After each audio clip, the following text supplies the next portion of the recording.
मित्रांनो, शुभविवाह या मालिकेच्या आजच्या भागामध्ये आकाश आता फॅमिली फोटोकडे पाहतो आणि त्याला आठवतं की कशाप्रकारे रागिणीने माझ्या पाठीमध्ये खंजीर खुपसला। तेव्हा आकाश आता खूपच डिस्टर्ब होतो आणि त्याला आता पुन्हा पुन्हा त्या गोष्टी आठवू लागतात। ही गोष्ट नेमकी आता भूमीला समजते की माझ्या आकाशला या फोटोमध्ये असणाऱ्या रागिणीमुळे खूप त्रास होतोय।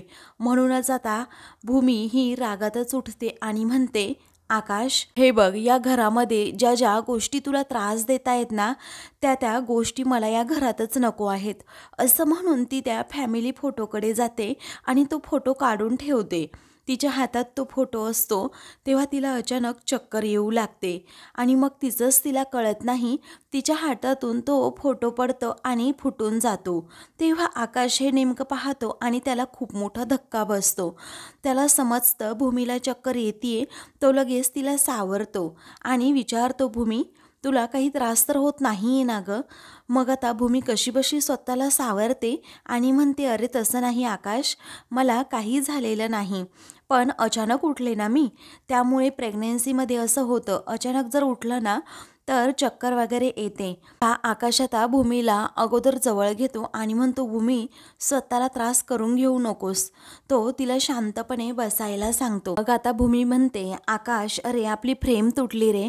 तेव्हा तो म्हणतो, तुटू देत, ऑलरेडी आपली फॅमिली तुटली आहे, फ्रेम तुटल्याचं एवढं काही नवल, आपण दुसरी नवीन बनवून घेऊ। त्यानंतर तो पुन्हा तिला विचारतो, भूमी, नक्की काही त्रास होत नाही ना तुला? तेव्हा ती म्हणते, नाही रे आकाश, आता मी ठीक आहे, होतं असं कधी कधी। मग आता तो तिचा हात हातात घेतो आणि म्हणतो, हे बघ भूमी, मी तुला आणि बाळाला काहीही होऊ देणार नाही। आयुष्यात ना मी फक्त आणि फक्त 3 व्यक्तींवर प्रेम केलंय, ते पण सर्वात जास्त, ते म्हणजे तू, आपलं बाळ आणि आई। त्या दुर्दैवाने मी आईला तर गमावलं आहे, पण मला तुला आणि बाळाला आता गमवायचं नाहीये, असं म्हणून तो भूमीची खूप काळजी करतो। मी तुम्हाला कधीच काही होऊ देणार नाही भूमी, आता तू अगोदर मला वचन दे, मला प्रॉमिस कर की तू तुझी आणि आपल्या बाळाची काळजी व्यवस्थित घेशील। मग आता भूमी ही त्याला प्रॉमिस करते, आकाश, मी तुला प्रॉमिस करते, मी आपल्या बाळाला ना जीवापाड जपेन आणि आपलं बाळ हे आपल्यासाठी म्हणजे दोघांसाठीही जगण्याची आशा आहे, तुला माहीत आहे ना? तेव्हा आकाश हो असं म्हणतो, मला जपण्यासाठी तू आहेच ना, पण त्यासाठी तुला स्वतःला सावरावं लागेल, कारण आकाश, तू जर खंबीर असेल ना तर मी सुद्धा खंबीर आहे। असं म्हणून ती आकाशला स्वतःची काळजी घ्यायला सांगते। नंतर आकाश हा भूमीचा हात हातात घट्ट पकडून ठेवतो आणि तिच्याकडे पाहतच राहतो। तेव्हा भूमी ही त्याच्याकडे पाहते आणि मग मनात विचार करते, खरं तर मला अजूनही गरगरतंय, परंतु आकाशला जर समजलं ना तर तो अजूनच पॅनिक होईल, त्यामुळे त्याला काही सांगायलाच नको।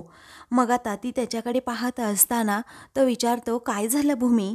तेव्हा ती म्हणते, तुझ्या चेहऱ्यावरून मला असं वाटतंय तुला भूक लागलीये, मी तुझ्यासाठी काहीतरी खायला घेऊन येते, जाऊ का मी आतमध्ये? तेव्हा तो आता विचारतो, तुला नक्की बरं वाटतंय ना भूमी?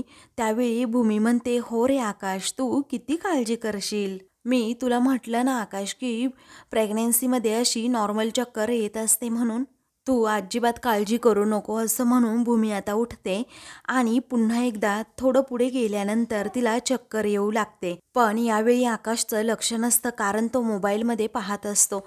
त्यानंतर भूमी इकडे किचनमध्ये येते। भूमी किचनमध्ये आल्यानंतर तिला अजूनच चक्कर येते, तिला पुढे काही दिसेनासं होतं, ती डोक्याला हात लावते, तिला खूप गरगरल्यासारखं होत असतं, तिला धड चालता सुद्धा येत नसतं आणि ती तेथेच किचनमध्ये बसते आणि डोक्याला हात लावते। नंतर मनू आता तेथे येते आणि भूमीची ही अवस्था पाहते। मी खूपच घाबरून विचारते, भूमिताई, अगं तुला काय झालं, तुला बरं वाटतंय का? तू पटकन बोल ना गं भूमिताई। असं म्हणून आता मनू तिला सारखी सारखी विचारते आणि काळजी व्यक्त करते। तेव्हा, काही नाही ग, मी इथे किचनमध्ये आले, मला वाटलं काहीतरी खाली पडलं, मी ते घ्यायला गेले आणि अचानक चक्कर आल्याचं भूमी आता खोटं सांगते। मनू म्हणते, थांब, मी तुझ्यासाठी पाणी देते पटकन। त्यावेळी आता मनू पाणी देते तर भूमी पटकन पाणी पिते। त्यानंतर मनू म्हणते, लांब श्वास घे बरं जरा। तेव्हा भूमी आता लांब श्वास घेते, पुन्हा पाणी पिते. त्यावेळी घरात एवढं टेन्शनचं वातावरण चाललं आहे म्हटल्यानंतर तू काही खाल्लंसुद्धा नसेल. मला माहीत आहे असं आता मनू भूमीला म्हणते. तेव्हा भूमी म्हणते, अगं तसं काही नाही आहे, तू नको काळजी करू. मग आता मनू रागातच म्हणते, भूमिताई हे बघ, जग इकडचं तिकडे झाले ना तरीही चालेल. तू तर म्हणतेस ना की काहीही झालं तरी कसलाही परिणाम माझ्या बाळावर व्हायला नको म्हणून, आणि तूच असं का वागतेस? अगं ताई, तुझ्यावर फक्त बाळाचीच नाही तर भाऊजींची सुद्धा जबाबदारी आहे आणि ती पार पाडणं तुझं कर्तव्य आहे. त्यामुळे तू खंबीर असायला हवं, तू सर्वात जास्त स्ट्रॉंग असायला हवं. भाऊजी एवढ्या लवकर सावरले जाणारच नाही, त्यांना सतत जाणीव करून द्यायला हवी, त्यांना या सिच्युएशन मधून बाहेर काढायला हवं. ताई तू आहे तर सगळं आहे, नाही तर काहीच नाही, असं म्हणून मनू आता तिची खूप काळजी करते. त्यावेळी थांब, मी तुझ्यासाठी काहीतरी खायला बनवून देते, असं म्हणून मनू पुन्हा एकदा तिला पाणी प्यायला सांगते. त्यावेळी भूमी आता पाणी पित असते आणि मनातच विचार करते की मनू तुझं बरोबर आहे. अगं मला स्ट्रॉंग राहायला हवं ते ठीक आहे, परंतु ही चक्कर अशी काय येते ना कळतच नाही, कारण ही नॉर्मल चक्कर नाही आहे. आकाश जरा सावरला ना मी डॉक्टरांना लगेच दाखवून येते, म्हणजे कळेल ही चक्कर नक्की कशामुळे येतीये, असा भूमी सतत विचार करत असते. दुसरीकडे रागिनी आता रस्त्यावरच बसलेली असते. रात्रीची वेळ असते. त्यावेळी आता तिला काय करावं सुचत नाही, कुठे जावं हा सुद्धा प्रश्न तिच्यासमोर असतो. मग तेवढ्यातच अभिजित तेथे रिक्षातून येतो आणि लगेच रागिनीला विचारतो, आई आता पुढे काय करायचं? मग आता रागिनी विचारते, काय रे दुसऱ्या फ्लॅटचं काय झालं मग? तेव्हा आता तो म्हणतो, आकाशने तिथेही अगोदर सांगून ठेवले की कुणालाही म्हणजे रागिनी पटवर्धनला तर तो फ्लॅट द्यायचा नाही म्हणून राहायला. त्यावेळी आता रागिनी म्हणते, काय वेळ आली आहे माझ्यावर काय माहीत. बघ ना, एरवी तर आता तो सारखा सारखा शब्द झेलत असतो, आकाश अजिबात शब्द खाली पडू देत नाही आणि आज तो माझं काही ऐकत सुद्धा नाही आहे. बघ माझ्यावर काय वेळ आली, असं म्हणून रागिनी संताप व्यक्त करत असते आणि म्हणते की काहीतरी करायला हवं आता. तेव्हा अभिजित रागातच म्हणतो, ही वेळ ना आई तुझ्यावर फक्त आणि फक्त त्या भूमीमुळे आली आहे. अरे आपलंच नशीब खराब होतं असं म्हणायला हरकत नाही. इतक्या वेळा तिला मारण्याचा प्रयत्न केला, परंतु त्याचा काही उपयोग सुद्धा झाला नाही. फक्त एकदा यशस्वी झालो असतो ना आपण तर आज वेगळंच चित्र असतं, असं म्हणून आता तो खूपच भडकतो. कुणाचीही कधी हिंमत झाली नसती तुझ्यासमोर तोंड वर करून बोलायची, त्या आकाशला सुद्धा मी असा घराबाहेर काढला असता. त्याचवेळी रागिनी म्हणते की घर फिरलं ना की घराचे वासे देखील फिरतात. अजून एक गोष्ट तुला सांगते, माझे ग्रह फिरले आहेत ना, पण त्यांचेही एके दिवशी ग्रह फिरणार म्हणजे फिरणारच. माझा शाप आहे त्यांना आणि तेव्हा या सगळ्याचा वचमा मी काढणार म्हणजे काढणारच. त्यांना तेव्हा समजेल सुद्धा की ही रागिनी किती क्रूर आहे ते. त्यानंतर आता अभिजित, काय रे राहायची सोय आता, असं रागिनी विचारते. मग अभिजित म्हणतो, मी आजच्या दिवस पाहतो कुठे तुझी राहण्याची सोय होतीये का एखाद्या हॉटेलवर. त्यावेळी हॉटेलवर का? अरे पण तिथे ही बातमी पोहोचलीच असेल ना, असं रागिनी विचारते. मग आता तो म्हणतो, मी वेगळ्या नावाने कोणते तरी बुकिंग करतो.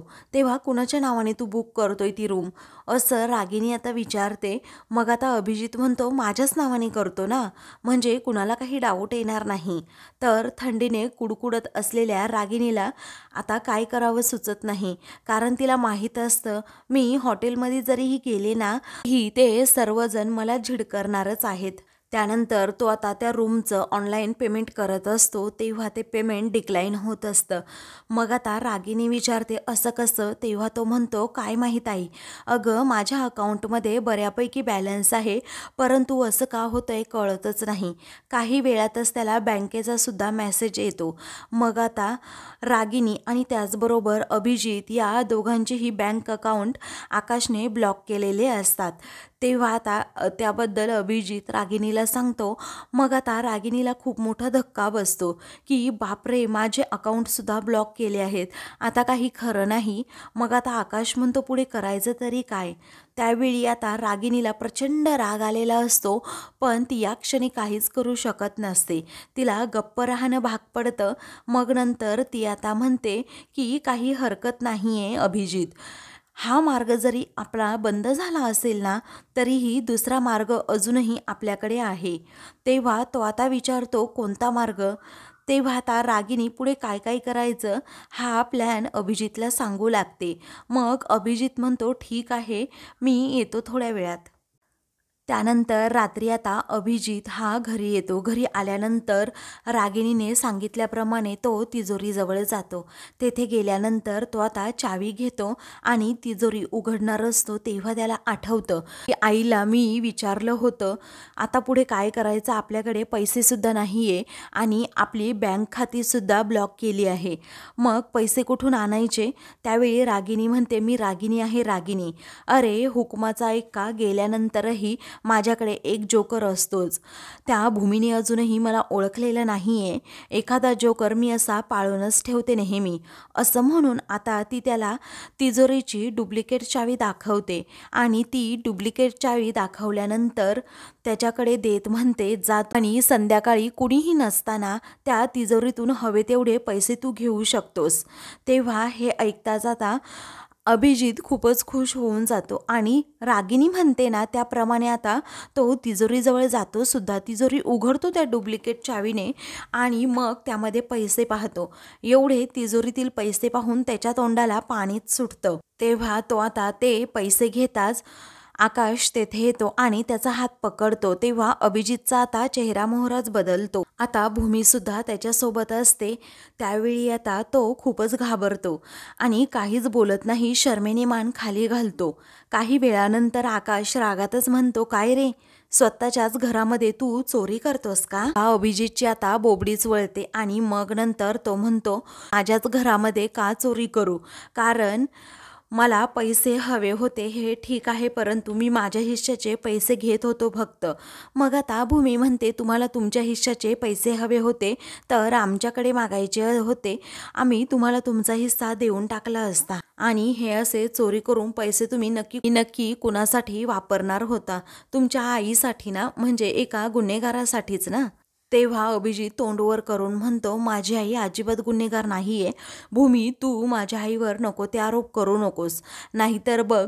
असं म्हणून आता तो तिच्यावरच भडकतो. भूमी आता शांत राहते. मग आता तुझी आई गुन्हेगारच आहे असं आता आकाश खूपच रागात म्हणतो.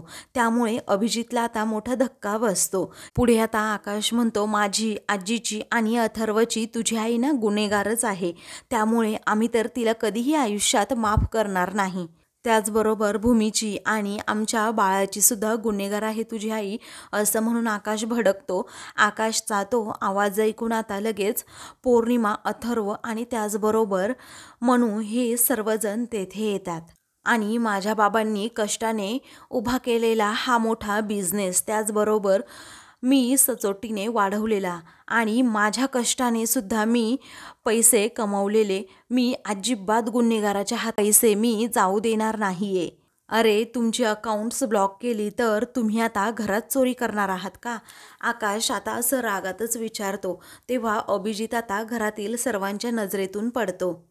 त्याचवेळी भूमी आता लगेच अभिजितचा खरा चेहरा दाखवत आकाशला म्हणते, काय रे, बघितलंस ना तू, म्हणजे कशी आहेत ही लोक. स्वतःकडे सुद्धा यांनी एक डुप्लिकेट चावी ठेवलीच होती. मग आता अथर्व म्हणतो, लाज नको आणूस रे दादा, आईसाठी तू हे कृत्य करतोस, या घरातील लोकांना फसवतोस. असं म्हणून तो आता सांगतो की अजिबात इथून पुढे एका पैशाला देखील हात लावायचा नाही तू. त्याचवेळी आजी आता रागवतात आणि म्हणतात की काय रे अभिजित, तू खरंच लाज आणण्यासारखं कृत्य करतोस. अरे, तुला समजायला हवं होतं आपण काय करतो आणि काय नाही. एवढे दिवस या घरचं तू सात्विक अन्न खाल्लंस ना, आणि आता रागिनीची साथ देतोस. त्यावेळी आता अभिजित म्हणतो, आजी अगं प्लीज तू तरी असं बोलू नको ना, तुझी मुलगी आहे ना माझी आई. मला तर असं वाटतंय की तुम्हा सगळ्यांचं डोकं ना फक्त आणि फक्त या भूमीने फिरवलंय. तेव्हा भूमीचं नाव आता मध्ये घेताच आकाशला खूप राग येतो. तेव्हा आजी आणि त्याचबरोबर मनू, अथर्व देखील रागातच अभिजितकडे पाहू लागतात. त्यानंतर अथर्व रागातच म्हणतो, का रे दादा, आम्हाला आमची अक्कल नाही आहे का? अरे, त्या समारंभाच्या ठिकाणी आमचे डोळे उघडलेच ना, मग तुझे कधी उघडणार आहे? मग आता अभिजित म्हणतो की मी डोळे उघडे ठेवूनच फिरतोय अथर्व. अरे तुम्हाला कळत नाहीये, तुम्ही डोळे बंद करून ठेवले आहेत. एक गोष्ट लक्षात ठेव, अरे बाकी कुणाचा नाही परंतु या भूमीचाच, या आकाशच्या प्रॉपर्टीवर डोळा आहे. त्याचवेळी आता भूमीला आणि आकाशला अभिजितच्या बोलण्याचा प्रचंड राग येतो. त्यानंतर आजी म्हणतात, अरे मूर्खा, तो तिचा हक्क आहे आणि म्हणून ती तो प्राणप्रिय जपते आहे. पुढे आता आकाश म्हणतो, माझं घर, माझी प्रॉपर्टीज ती फक्त जपत नाही तर मलाही जपते, माझ्यावर जीवापाड प्रेम करते. हा अभिजित म्हणतो, ह्या फक्त बोलायच्या गोष्टी आहेत, एक दिवस तुला समजेल ही भूमिना प्रॉपर्टीसाठी काय काय करते. नाही ही प्रॉपर्टी गुंडाळून ती दुसरीकडे घेऊन गेली ना, मग बघतच राहा. तेव्हा रागातच आता आकाश म्हणतो, हे बघ, माझ्या बायकोबद्दल एक जरी अपशब्द तू बोललास ना, तरीही मी तुझी हैगई करणार नाही. तेव्हा अभिजित आता हसतो आणि म्हणतो, अरे एक शब्द, अरे एक शब्द नाही, अख्खं मी स्टेटमेंट करतो. ही बाई आपल्या घरात जर आली नसती ना तर आज चित्र पूर्णपणे वेगळं असतं. आणि अजून एक गोष्ट, ही बाईच अशी आहे, ही आईच अशी आहे, तर तुमच्या होणाऱ्या बाळावर तुझी ही भूमी काय संस्कार करणार आहे. हा भूमीच्या संस्कारांवर प्रश्न उठवल्यामुळे आता आकाशला प्रचंड राग येतो आणि आकाश रागातच आता अभिजितच्या कानाखाली मारतो. तेव्हा आकाशचं हे रौद्र रूप पाहून आता घरातील सर्वांना मोठा धक्काच बसतो. त्याचवेळी पौर्णिमा आता धावतच पुढे येते आणि भाऊजी तुम्ही काय करताय, तुम्हाला काही कळतं की नाही, मोठ्या भावावर तुम्ही हात उचलताय. आजी तुम्ही पाहिलं का, अहो आमची आई घरात नाही म्हणून तुम्ही हे सगळं करण्याची परवानगी आकाशला देतायत का. त्याचवेळी आजी आता रागात म्हणतात, गप्प बस ग तू. अगं तोंड वर करून तू मला जा विचारतीये का मला. अगं हे सगळं ना तुझ्या नवऱ्याने ना स्वतःहून ओढवून घेतलं आहे, त्यात दुसऱ्या कुणाचा दोष नाहीये. तो जर गप्प राहिला असता तर एवढं महाभारत घडलंच नसतं. आणि अजून एक गोष्ट, तो त्या रागिणीला का मदत करतोय, गरज आहे का त्याला मदत करण्याची. घरातून स्वतःच्याच एवढे चोरून पैसे घेऊन जायचं आणि तिकडे रागिणीला द्यायची. आणि तो जे कर्म करतो ना त्याची ही फळं आहेत आणि त्याला ती फळं नेहमीच मिळत राहणार. मग आता रागातच पौर्णिमा विचारते, स्वतःच्या आईला मदत करणं हे काय पाप आहे का. त्याचवेळी आता भूमी म्हणते, हो ते पापच आहे, कारण रागिणी पटवर्धनसारख्या बाई ही कोणत्या थराला जाऊ शकते हे तुम्ही पाहिलंच आहे आणि तिच्यासारख्या बाईला मदत करणं हे पूर्णपणे पापच आहे. त्यानंतर आता अभिजित जोरातच ओरडतो, मी माझ्या आईला मदत करणारच आहे. मग आता आकाश म्हणतो की हो का, करणार आहे का मदत, कर, काय करायची असेल ती कर. परंतु अभिजित एक गोष्ट लक्षात ठेव, तुझ्या आईच्या मदतीने तू काय काय कारस्थानं केली ना, ती सर्व कारस्थानं मला माहीत आहेत, पण तरी सुद्धा तू तिच्या हातची कठपुतली होतास आणि तिच्या सगळ्या बोलण्याला भुललास. असं समजून मी तुला बेनिफिट ऑफ डाऊट देतोय. संशयाचा फायदा पुरावा नाही मिळाला आणि म्हणूनच निरापराध. आता सुधारलास तर ठीक आहे, नाहीतर तुला सुद्धा गजाआड पाठवायला मी कमी कुठेही पडणार नाही, अशी धमकीच आकाश आता प्रत्यक्ष अभिजितला देतो. आकाशचं हे बोलणं ऐकून अभिजित आणि त्याचबरोबर पौर्णिमाला धक्का बसतो. तेव्हा भूमी आता शांतपणे म्हणते, अभिजित हे पहा, आकाश तुम्हाला एक सुधारण्याची संधी देत आहेत, त्यामुळे आता तरी सुधारा आणि रागिणी पटवर्धनच्या नादी लागू नका. त्याचवेळी अभिजित म्हणतोय, भूमी जरा शांत बस, तू नको मला शिकवू कसं वागायचं आणि कसं नाही. अगं तू फक्त एकदाच जिंकली आहे तर काय जगजेती नाही झाली. त्याचवेळी भूमी आता म्हणते, एकदा नाही तर फायनली मी जिंकली आहे. तेव्हा अभिजित म्हणतो, नात्यांमध्ये असं ना फायनल बिनल काहीही नसतं, कारण एकदा मातीत गेलेला माणूस ना कधीही चवताळून उठू शकतो. तेव्हा आता रागातच आजी विचारतात, अभिजित तू काय बोलतो, तुला कळतं का रे. मग आता अभिजितची बोलतीच बंद होते. तेव्हा अथर्व म्हणतो, अगं आजी तू धमकी देतोय, देऊन दे ना त्याला धमकी. आणि ऐक अभिजित दादा, मी पण बघतोय आता तुम्ही कधी एकदा मातीतून असे चवताळून उठताय, ते आम्हालाही बघायचंच. आणि एक गोष्ट नेहमी लक्षात ठेवायची अभिजित, आकाश हा एकटा नाहीये. त्याचवेळी आता मनू रागातच म्हणते की अभिजित भाऊजी हे पहा, अथर्वाने सुद्धा आईवर प्रेम केलंच होतं ना, कुठे नाही आईवर प्रेम केलं, परंतु आईंची कारस्थानं जेव्हा बाहेर आली तेव्हा सुद्धा त्यांनी पाठ फिरवलीच ना. मग तुम्हीही तशी त्यांची साथ सोडा आणि चांगल्या मार्गाला लागा. हे सगळं करताना त्याला आनंद होत नाहीये. तर दुःख आणि फ्रस्ट्रेशन रोज मी बघतीये. भल्या बुऱ्याची जाण आहे त्याला. आणि तुम्हाला का नाही होती समज, असं मनू आता खूपच रागात विचारते. त्याच वेळी आता पौर्णिमा म्हणते, एक गोष्ट लक्षात ठेव, तू मोठ्या दिराशी बोलतीये, त्यामुळे आता तू सुद्धा भूमीसारखी बोलणार आहेस का? मग आता रागातच मनू म्हणते, अगं मोठे असले म्हणून काय झालं, त्यांनी नीट वागायचं ना. आणि मी काहीही चुकीचं बोलत नाहीये आणि नात्यांची मर्यादा मला कळते हा पौर्णिमा. त्याच वेळी अभिजित आता रागातच पुढे येतो आणि आकाशला म्हणतो, आज तुझ्या बायकोने माझ्या आईला आणि तू मला या सर्वांसमोर अगदी खलनायक ठरवलं आहे. सगळं काही तुम्ही बिघडवून टाकलंय, असं म्हणून तो चुटकी वाजवतो आणि म्हणतो, या सगळ्यांसमोर मी तुम्हा दोघांनाही कधीही म्हणजे कधीही माफ करणार नाही, अशी धमकीचा आता अभिजित देतो. त्यावेळी आता भूमी आणि आकाशला खूप मोठा धक्का बसतो. अभिजितने सरळ सरळ धमकीच दिल्यामुळे आता सर्वांनाच अभिजितचा खूप राग येतो. मित्रांनो, पुढील भागामध्ये आकाश ह्या रूममध्ये असतो. भूमी आता म्हणते की आकाश काहीतरी खाऊन घे. तो म्हणतो, मला भूक नाही आहे आता. तेव्हा ती आता म्हणते, मी जे काही आणलं आहे ना त्याला तू नाही म्हणू शकत नाही, असं म्हणून ती त्याला केक दाखवते. तेव्हा तो आता खुश होतो. मग आता ती म्हणते, आपल्या आयुष्यात ज्यामुळे आनंद आलाय ना त्याला आता 3 महिने पूर्ण झाले आहेत आणि 3 महिन्यांपूर्वी याच तारखेला मी तुला आनंदाची बातमी दिली. त्यानंतर आता आकाश खूपच खुश होतो आणि भूमीकडे पाहतच राहतो. दुसरीकडे आता भूमी मनूला म्हणते, मी अभिजितच्या डोळ्यामध्ये वेगळीच अशी सुडाची भावना पाहिली आहे. आता ते कधी आणि काय करतील ते मला नाही माहीत, असं म्हणून आता भूमीला खूपच टेन्शन येतं. अशाच मालिकेंचे पुढील भाग पाहण्यासाठी चॅनलला सबस्क्राईब